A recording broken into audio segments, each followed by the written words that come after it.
Hai semuanya, selamat datang di Plot Film dan hari ini admin akan menceritakan film berjudul Fist of Fury Soul. Bersiaplah dengan spoilernya. Film dimulai dengan menunjukkan sekelompok orang di sebuah ruangan pribadi di sebuah restoran, di mana sekelompok pria dari sekte Kepala Naga mengadakan pertemuan dengan kelompok sekte Bulu Hitam. Kedua sekte sedang mendiskusikan wilayah mereka di pusat kota. Tetapi negosiasi tidak berjalan mulus. Masing-masing pemimpin kedua sekte bersikeras memiliki wilayah yang lebih besar, sehingga terjadi perdebatan sengit antara kedua kelompok itu. Karena kedua kelompok tidak mau menyerah, pertarungan antara dua sekte paling kuat ini pun tidak dapat dihindari.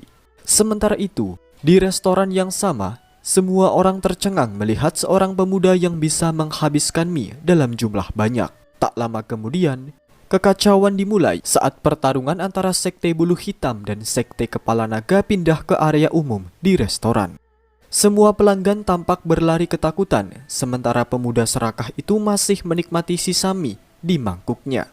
Semua anggota sekte Bulu Hitam terus menyerang anggota kelompok sekte Kepala Naga. Ketika seorang anggota sekte Kepala Naga dilempar ke patung batu raksasa di tengah restoran, patung batu itu tiba-tiba kehilangan keseimbangan dan hampir jatuh menimpa dua gadis. Untungnya, pemuda rakus yang sebelumnya memakan puluhan mangkuk mie langsung menahan patung batu itu, sehingga kedua gadis itu pun berhasil selamat. Pemuda serakah itu bernama Li Yujing. Adegan beralih ke masa lalu, tepatnya 14 tahun yang lalu, ketika para tetua sekte Bulu Hitam membantai sebuah kota dengan kejam. Semua ini mereka lakukan hanya demi memperluas wilayahnya. Panatua sekte Bulu Hitam yang dikenal sebagai setan darah memiliki kekuatan sihir yang begitu besar, sehingga prajurit manapun yang mencoba menghentikannya tidak dapat mengalahkannya.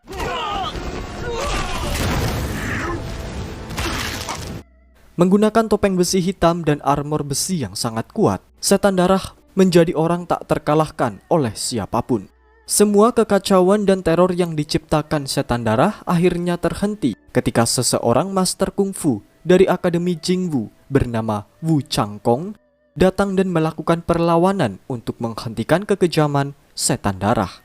Pertarungan antara setan darah dan Changkong berlangsung sengit.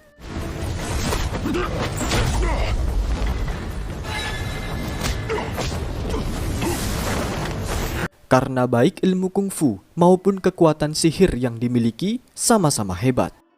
Saat Changkong mulai kewalahan, ia mengeluarkan jurus andalannya yang disebut Soul Breaker, gerakan tapak pemecah jiwa yang bisa mengganggu aliran darah di tubuh seseorang. Sebagai hasil dari serangan pamungkasnya, setan darah menderita luka pendarahan internal yang parah. Pada saat yang sama, putra Changkong yang berusia 6 tahun berlari ke arahnya untuk membantunya.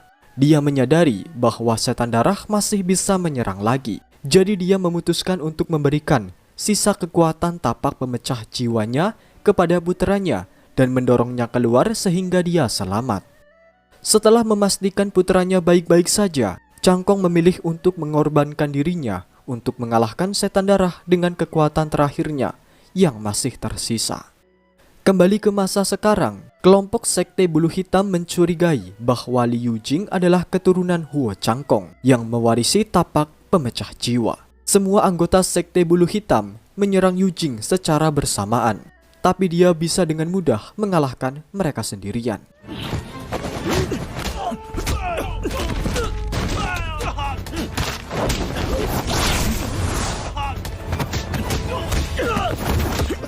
Aksi pertempuran epik di antara mereka disaksikan oleh dua siswa dari Akademi Jingwu bernama Xiao Sai dan Hao Min.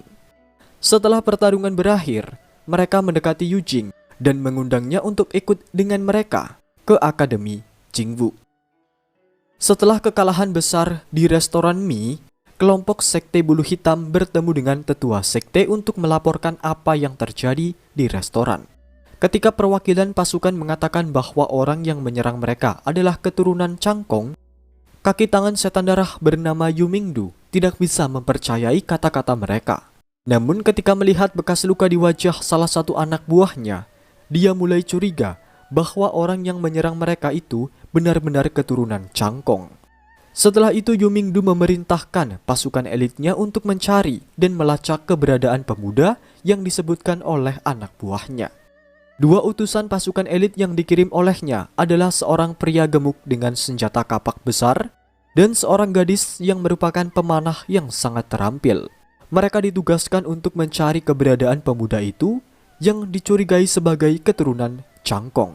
Yu Mingdu berencana menggunakan kekuatan spiritual pemuda itu untuk menyembuhkan penyakit mematikan yang diderita setan darah selama bertahun-tahun akibat serangan tapak pemecah jiwa dari Wu Cangkong. Malam berikutnya, Yu Mingdu dan pasukannya mulai mencari Liu Jing di seluruh kota. Dia bahkan membunuh semua anggota dan pemimpin sekte kepala naga untuk memastikan bahwa sekte tersebut tak menyembunyikan keberadaan Liu Jing. Di sisi lain, Yu Jing telah tiba di depan gerbang kuil Akademi Kungfu Jingwu bersama Hao Min dan Xiao Sai. Meski Yu Jing masih ragu dengan kemampuan para master kungfu di akademi tersebut, Yu Jing ingin mencobanya untuk mengetahui apakah tempat tersebut cocok untuk dijadikan sebagai akademi belajar kungfu. Saat berjalan di sekitar kuil akademi, Yu Jing melihat seorang pria yang dia pikir adalah tukang sapu. Dia mengajak pria itu berbicara dengan memberitahu dia tentang kekuatan dan kehebatannya. Tetapi pria tua itu mengabaikan kata-katanya. Yu Jing mencoba menyerang pria itu. Dia mengira pria itu adalah orang biasa yang tak bisa kungfu, sehingga dia meremehkan kemampuan pria itu. Namun Yu Jing salah besar. Pria itu dapat dengan mudah menghindari semua serangan Yu Jing. Setelah gagal dalam serangan pertama, Yu Jing mengeluarkan serangan andalannya, yakni jurus tapak pemecah jiwa pada pria itu. Namun tak disangka, pria yang dikira Yu Jing adalah seorang penyapu berhasil menggagalkan jurus pemecah jiwanya dan bahkan mengeluarkan serangan balik hingga dia terlempar keluar dari Akademi Jingwu.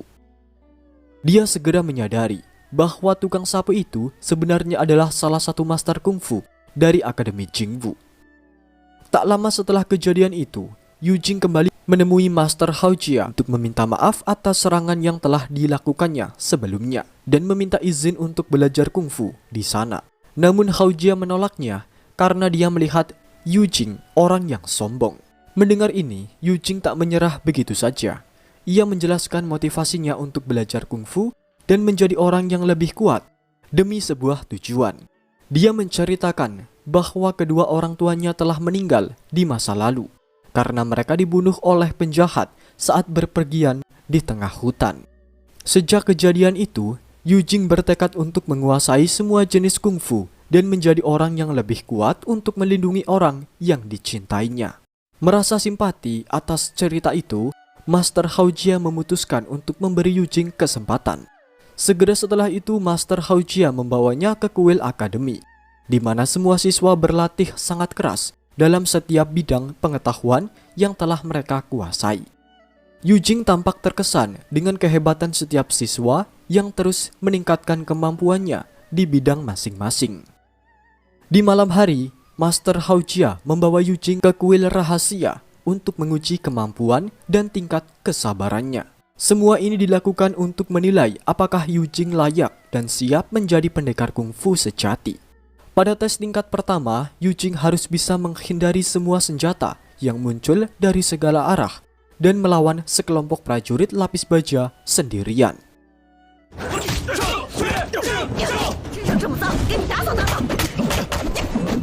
Dalam pertempuran itu, dia tiba-tiba teringat kenangan masa lalu ketika para penjahat menyerang keluarganya. Ingatan itu mempengaruhi Yu Jing dan membuatnya sangat tidak terkendali, sehingga dia berniat membunuh semua orang di tempat itu. Master Hao Jia yang menyadari hal ini segera menghentikan gerakan Yu Jing sebelum dia melukai orang-orang. Master Hao Jia kemudian menendang Yu Jing keluar dari akademinya karena dia tak mau menerima siswa yang masih dipenuhi dengan kebencian dan keinginan untuk membalas dendam. Meskipun dia keberatan, pada akhirnya Yu Jing terpaksa meninggalkan Akademi Jingwu. Malam itu ketika Yu Jing sedang berjalan di tengah pasar di pusat kota, Hao Min memberinya sapu tangan sebagai tanda persahabatan mereka. Tak lama setelah Hao Min pergi, Yu Jing memasukkan sapu tangan itu ke dalam sakunya. Namun tiba-tiba, semua orang di pasar menghilang tanpa jejak. Ternyata ini semua perbuatan Yu Mingdu yang telah menjebaknya ke dalam dimensi ilusi. Setelah mengetahui bahwa sapu tangan Hao Min telah berpindah ke tangan Yu Mingdu, Yu Jing segera menyerangnya dan mencoba merebut kembali sapu tangan itu. Namun, Yu Mingdu dapat dengan mudah mengalahkannya dan menghindari semua serangan dari Yu Jing. Setelah pertarungan singkat itu, Yu Mingdu menawari Yu Jing kesempatan untuk belajar kungfu di akademi kungfu miliknya. Yu Jing yang tidak tahu bahwa Yu Mingdu adalah kaki tangan dari setan darah, segera menerima tawarannya dan mengikutinya ke markas pasukan sekte bulu hitam. Ketika Yu Jing memasuki markas utama, setan darah yang telah lama menunggunya segera menyerangnya untuk merebut kekuatan spiritual dari tubuhnya.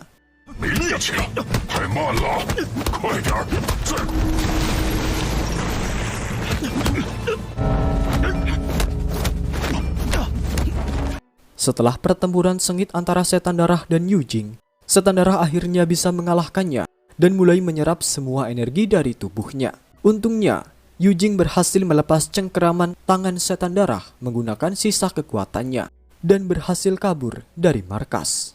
Sayangnya, sapu tangan Hao Min bertuliskan nama Akademi Jingwu secara tidak sengaja tertinggal di dalam markas setan darah, sehingga mereka bisa mengetahui di mana Yu Jing bersembunyi.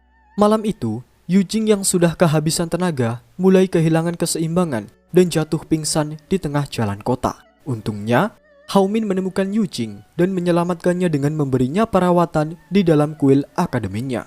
Malam berikutnya, dua pasukan elit Yu Mingdu tiba-tiba muncul dan langsung menyerang Hao Min, Xiao Shai, dan Yu Jing.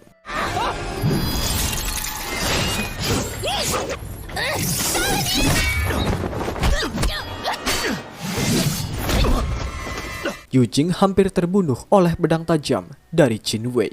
Untungnya, Master Hao Jia dan beberapa master kungfu lainnya tiba tepat pada waktunya untuk membantu Yu Jing mengalahkan dua pasukan elit.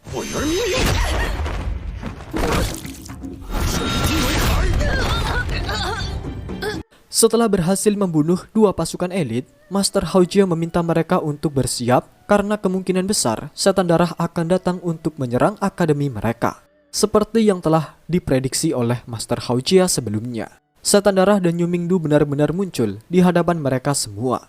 Master Hao Jia dan 3 master lainnya telah bersiap untuk bertarung melawan setan darah dan melepaskan serangan mereka secara bersamaan.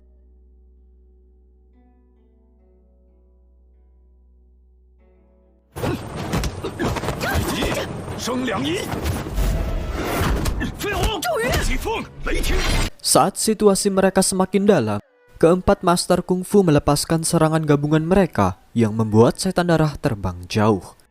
Sayangnya, setan darah masih bisa bangkit kembali dan langsung melancarkan serangan balik yang sangat kuat. Yu Jing yang melihat ini mencoba membantu dengan menyerang setan darah berulang kali. Tetapi tindakan cerobohnya malah melukainya dan bahkan memberikan kesempatan setan darah untuk menyerap semua energi dari tubuh Yu Jing. Untungnya, Hao Min dan Xiao Shai berhasil menarik Yu Jing dari cengkeraman setan darah, sehingga ia berhasil bertahan. Setelah Yu Jing diselamatkan, Master Hao Jia mengorbankan dirinya sebagai tameng agar Yu Jing dan yang lainnya bisa kabur dari tempat itu. Malam itu, Hao Min dan para master kungfu masih berusaha merawat Yu Jing yang terluka parah akibat serangan dari setan darah. Untungnya, berkat kekuatan spiritual khusus di dalam tubuhnya, Yu Jing dapat beregenerasi dengan cepat dan pulih dalam waktu singkat. Bahkan setelah kejadian itu, Yu Jing menjadi lebih kuat dan seorang diri bisa mengalahkan seluruh pasukan setan darah. Dia akhirnya bisa melampaui kekuatan setan darah dan bisa menghindari semua serangan dari setan darah dengan kelincahan yang sangat cepat, dan dia juga mampu mengeluarkan serangan balik yang jauh lebih kuat. Setelah pertempuran panjang antara setan darah dan Yu Jing, dia akhirnya berhasil membunuh setan darah dengan menggunakan jurus tapak pemecah jiwa. Berita mengenai kematian setan darah menyebar ke seluruh penduduk kota, dan mereka akhirnya mengakui Yu Jing sebagai legenda dari Akademi Jingwu. Film diakhiri dengan adegan di mana penduduk kota berduyun-duyun datang ke Akademi Jingwu. Dari film ini kita bisa belajar untuk jangan pernah puas dengan kemampuan kita, karena akan selalu ada ruang bagi kita untuk berkembang menjadi lebih baik. Terima kasih sudah menonton dan sampai jumpa.